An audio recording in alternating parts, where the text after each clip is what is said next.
حضور اقدس صلی اللہ تعالیٰ علیہ وسلم کا ارشاد ہے کہ چند کلمات ایسے ہیں جن کا کہنے والا کبھی نامراد نہیں ہوتا، اور وہ یہ ہے: ہر فرض نماز کے بعد 33 مرتبہ سبحان اللہ، 33 مرتبہ الحمدللہ اور 34 مرتبہ اللہ اکبر۔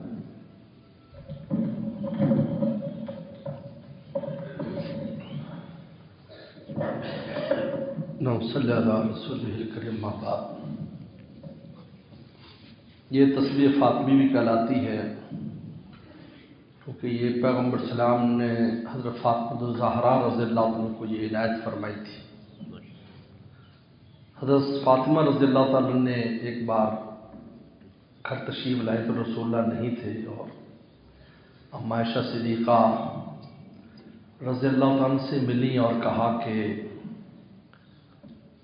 اپنے ہاتھ دکھائے تو ہاتھوں میں چکی چلانے سے وہ گٹھے سے پڑ گئے تھے، اور کندھا دکھایا تو کندھے پہ پانی اٹھانے سے کندھے کالے ہو گئے تھے۔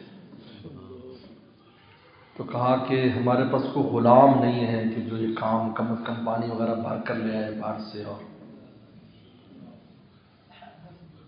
تو نے کہا کہ آپ کے ابو تو گھر پر نہیں ہیں، وہ جب آئیں گے تو میں آپ کو ان کو بتا دوں گی۔ تو رات کو وسلم جب تشریف لائے تو بتایا کہ بیٹی آئی تھی اور یہ کہہ گئی۔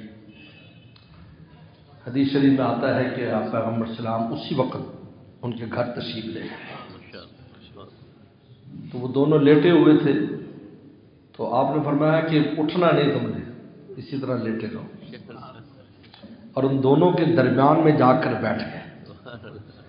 حضرت علی فرماتے کرم اللہ وجہہ کہ آپ کا جو دایاں پاؤں تھا میرے سینے سے لگا ہوا تھا، اور نور کی شدت سے اتنا ٹھنڈا تھا کہ اس کی ٹھنڈ میری پیٹھ میں سے نکل رہی تھی۔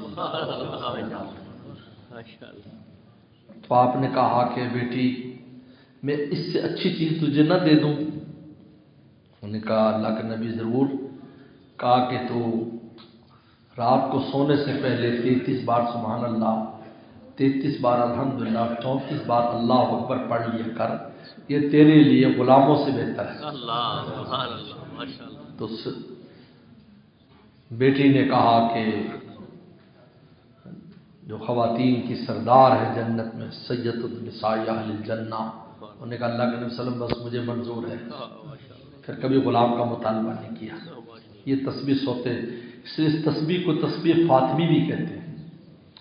نمازوں کے بعد بھی پڑھنے کا حکم ہے، اور اس میں بھی ایک عجیب قصہ آتا ہے کہ غریب جو صحابہ اکرام تھے، انہوں نے امیر صحابہ اکرام کے بارے میں آ کر کہا رسول اللہ سے کہ یہ تو اور بھی نیکیاں کرتے ہیں، زکوٰۃ دیتے ہیں، خیرات دیتے ہیں، جہاد میں حصہ ملاتے ہیں، ہمارے پاس تو کچھ بھی نہیں، ہم ان کے برابر کیسے ہو سکتے ہیں؟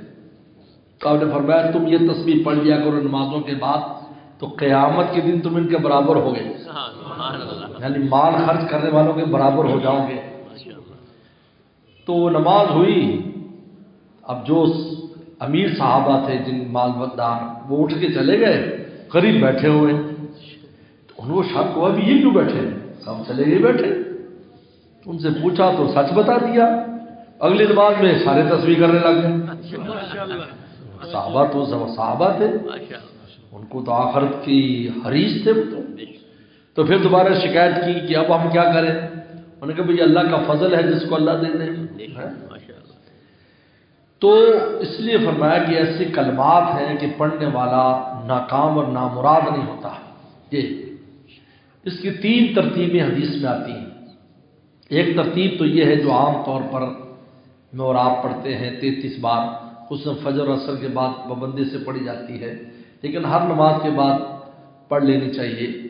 دوسری ترتیب 10 بار کی ہے کہ 10 بار سبحان اللہ، 10 بار الحمدللہ، 10 بار اللہ اکبر، پھر 10 بار کلمہ طیبہ۔